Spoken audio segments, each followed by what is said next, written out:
오늘도 또 이 한 주간도 우리 말씀으로 기도로 승리하시기를 축복합니다.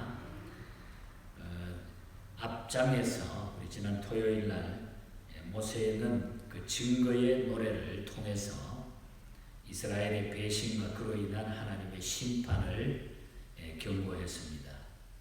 이제 그런 후에 느보산에 올라가서 최후를 맞이할 준비를 하라는 하나님의 지시를 받았습니다. 그런데 이제 본장 33장에 와서는 그러한 모세가 이제 느보산에 오르기 전에 이스라엘 백성들에게 최후의 축복을 하는 선포하는 장면이 오늘 33장에 쭉 기록이 되어 있습니다. 끝까지 읽지 못했습니다만은 33장은 각 지파에게 남긴 모세의 유언적인 축복입니다. 그 내용은 출애굽 이후부터 늘 함께 해주신 여호와의 크신 위엄을 묘사함으로 시작을 해서 이스라엘 지파들에 대한 축복을 예언하며 모든 축복의 근원이신 이스라엘의 하나님의 유일성을 찬양하는 것으로 내용이 마감이 되고 축복이 마감이 되는 것을 보게 됩니다.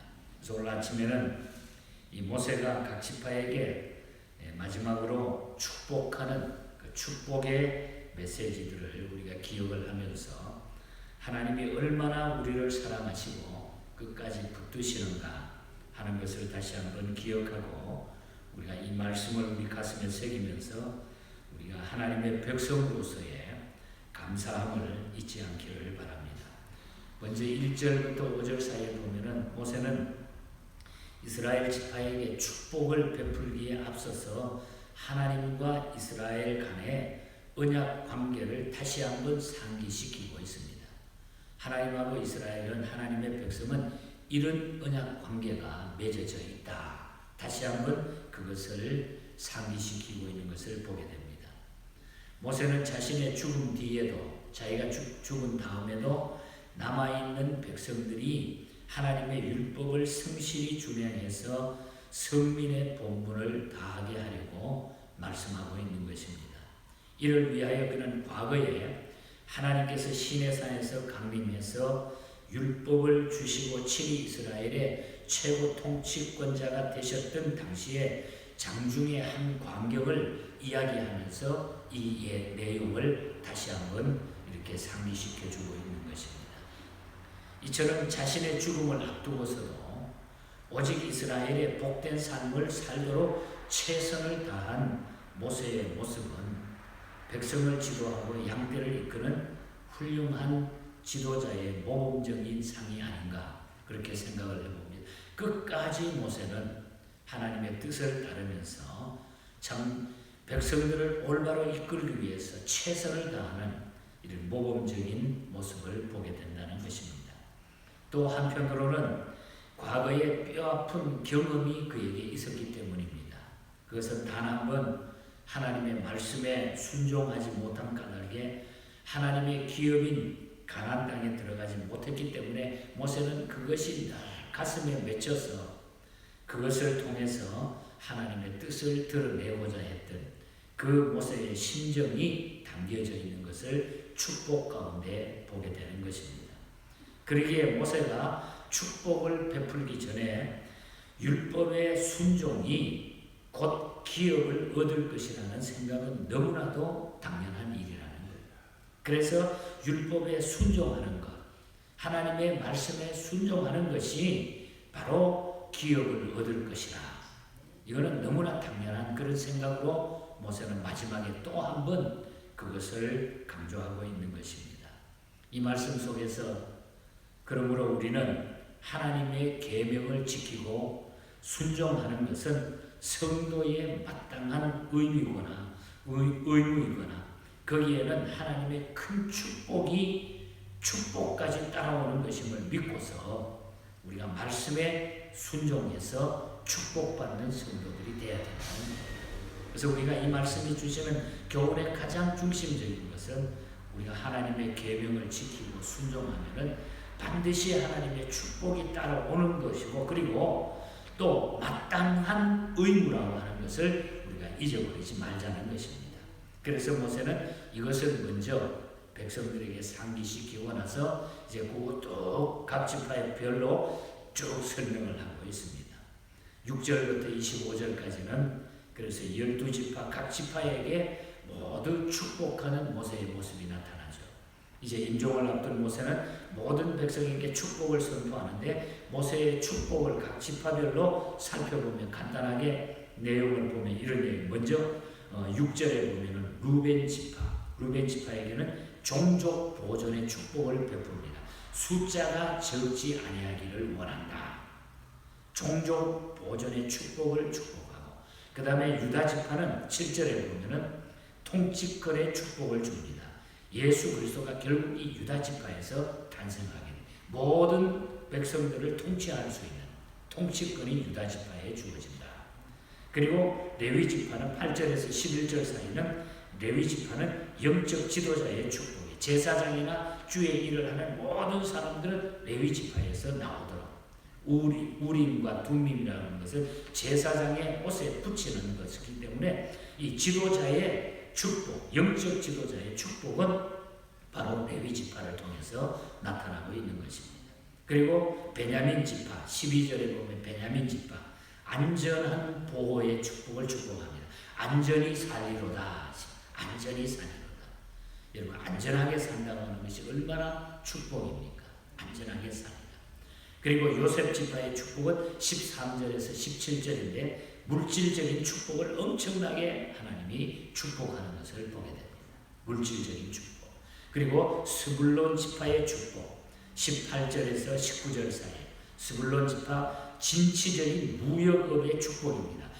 밖으로 나감을 기뻐하라. 수출하고 바깥으로 무역하면서 밖으로 세계를 향해서 나갈 수 있는 이 진취적인 무역업의 축복을 이미 스불론에게 축복했고, 그 다음에 이사갈 지파의 축복은 18절에 보면은 광대한 평온한 농경 생활의 축복이죠. 18절에 보면은 장막에 있음을 즐거워하리라. 농사 지으면서 떠나지 않고 한 군데서 지키면서 이 평온한 생활을 축복하는 그런 모습이 나타나고, 갓 지파는 20절에서 21절이죠. 광대한 영토를 주신다.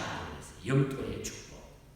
그리고 단 지파는 22절에 보면 계략과 용맹의 축복인데 싸움을 잘했어요. 사자같이 너희는 사자같이 대적을 하리라.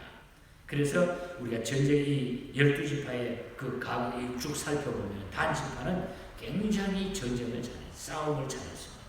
그래서 계략과 용맹의 축복을 했고, 그 다음에 납달리 지파는 23절에 보면 풍요의 축복입니다. 풍요의 축복. 서쪽과 남쪽을 차지하리라. 많은 땅을 차지할 수 있도록 풍요함을 주셨습니다. 그리고 아셀 지파는 24절과 25절에 보면 기름진 옥토의 축복, 기쁨이 된다. 그래서 기름진 옥토, 기쁨이 된다. 등등 이런 모든 지파에게 상세하게 모세는 마지막으로 축복을 하면서 설명을 합니다. 이삭과 같이 모세의 축복은 우리가 이 지파들의 축복하는 것은 생각나면 창세기 49장에 야곱의 축복했던 축복 장면이 생각나지 않습니까? 야곱의 축복과 거의 유사합니다. 이것은 바로 계시의 정진성을 말하는 겁니다. 다시 말하면 발전된 계시의 형태를 말해준다는 거예요. 정진성이라고 하는 것은 하나님의 축복이 점점점 발전돼서 더 놀라운 축복으로 나타나 이 계시의 정진성을 보여주고 있는 거예요. 야곱의 축복이 바로 모세의 축복으로 계속적으로 하나님의 축복이 나타난다고 하는 것. 말씀에 근거한 축복이라고 하는 그런 말씀인 것입니다. 인간의 뜻이 아니라 하나님의 말씀에 의거한 점진적인 축복이다. 그리고 각 지파에 대한 축복은 이스라엘 전 역사를 통해서 거의가 그대로 다 성취되었습니다. 이러한 사실은 하나님의 신실성과 영원성을 잘 증명해주는 그런 메시지라는 거죠.